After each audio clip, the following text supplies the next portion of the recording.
Samantala, mahirap po ang daan paakyat ng Mount Makulot at katunayan sa pagsama po ng GMA News ay dumausdos ang kasama nating si Jay Sabale. Para sa karagdagang detalye, makakausap po natin mismo si Jay Sabale. Jay?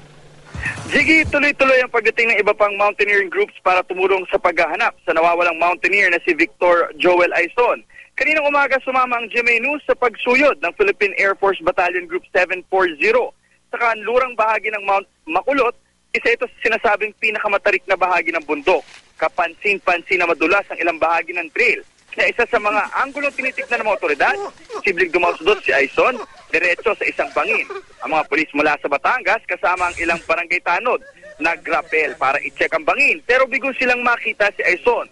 3 araw nang nawawala ang mountaineer. Pulis siyang nakita noong Easter Sunday. 2:30 madaling araw noong linggo, iniwan ni Aizon sa isang bata ang kanyang malaking bag sa mountaineer stopover sa Poblasyon 7, Cuenca, Batangas.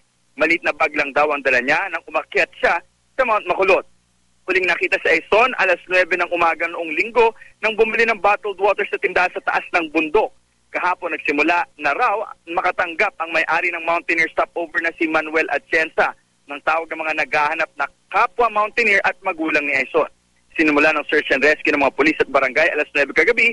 Matapos ng ilang oras, bumaba sila pero binggong mahanap ang nawawalang mountaineer. Jiggy? Maraming salamat, Jay Sabale.